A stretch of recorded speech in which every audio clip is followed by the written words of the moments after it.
Halo siswa Indonesia X, kita mulai kursus Information Security kita hari ini. Nanti di sini saya akan bercerita panjang lebar tentang materi yang terkait dengan security.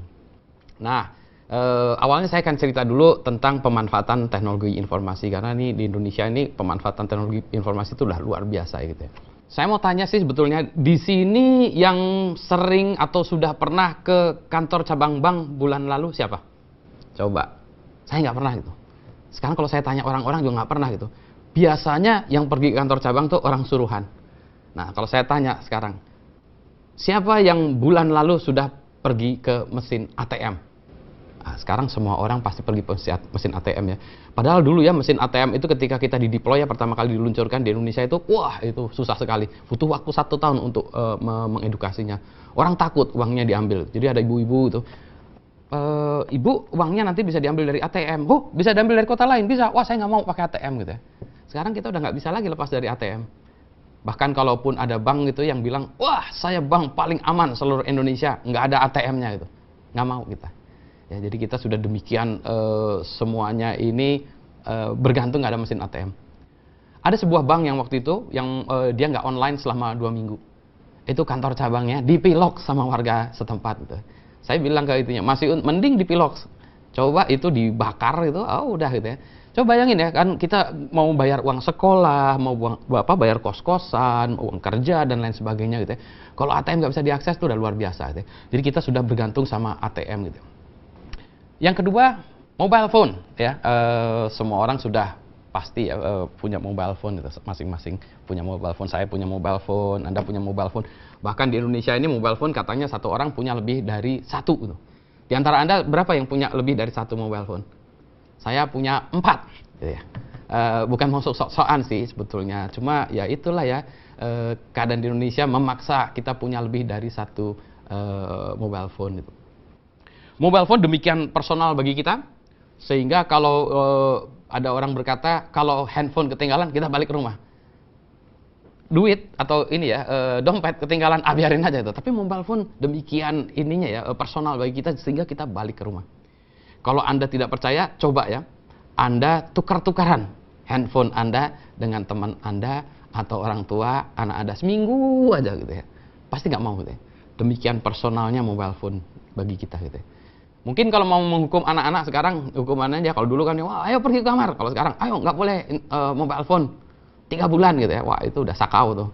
Pagi-pagi udah tangan bergetar, nih SMS atau apa ya, chatting nggak selesai-selesai gitu. Jadi mobile phone udah menjadi bagian dari kehidupan kita sehari-hari. Berikutnya lagi, digital kamera. Nah, sekarang semua handphone udah ada kamera-kameranya ya. Kalau dulu kamera itu mahal, harus nyetak lagi gitu ya. Kalau sekarang, wah udah orang-orang sedikit-sedikit selfie gitu ya. Udah biasa gitu. Kalau dulu kita ketemu dengan keluarga, ayo kita ketemu, yuk kita lihat ini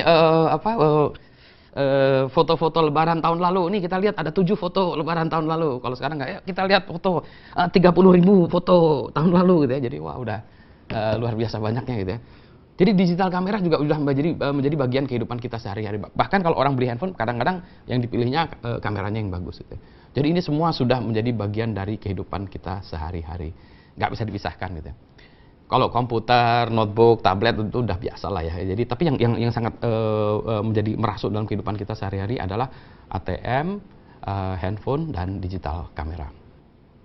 Tadi sudah kita bahas bagaimana IT menjadi bagian dari kehidupan kita sehari-hari. Sebetulnya katanya secara teori ada teori Abraham Maslow gitu ya, yang mengatakan bahwa sebetulnya kebutuhan orang itu ada levelnya, tingkatan-tingkatannya. Mulai yang dari paling bawah, sandang, pakan, pangan gitu ya. Jadi itu adalah kebutuhan utama dari orang gitu. Tapi kalau sekarang udah bukan itu lagi. Kalau kata anak-anak sekarang, kebutuhan utama adalah wifi gitu. Jadi kalau kemana-mana selalu cari free wifi. Masuk ke restoran ditanya, Mas di sini ada free wifi nggak? Kalau nggak ada, dia pergi ke restoran yang lain gitu ya.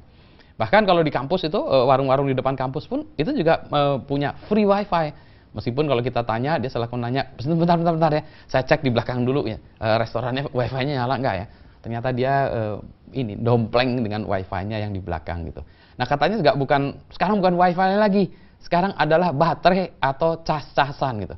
Jadi kita ini dan juga anak-anak kalau kita lihat dalam ini ya, masuk ke ruangan, pasti yang dicari colokan listrik dulu gitu ya. Itu kebutuhan utama. Bahkan kalau sekarang orang bukan lagi bawa handphone, tapi juga bawa power bank gitu. Yang power banknya yang punya saya juga lebih hebat ini. Power banknya sama handphonenya gedean power banknya gitu ya. Luar biasa gitu. Ini nggak tahu nih bisa nge-charge apa motor kali gitu ya. Mungkin di masa yang akan datang juga saya pakai ransel aja, saya bawa aki gitu ya, pakai power banknya seperti itu. Jadi kalau saya lihat saya nunggu elevator gitu ya, lagi pakai ransel, boleh Pak ikut nyolok Pak ya gitu, ikut baterainya gitu ya, boleh. Jadi sekarang kebutuhannya mendasar dari IT itu adalah WiFi dan baterai itu. Dan ini sudah menjadi kebutuhan yang tidak bisa kita pisahkan dari kehidupan kita sehari-hari. Jadi kita bisa katakan IT sudah menjadi bagian dari kehidupan kita.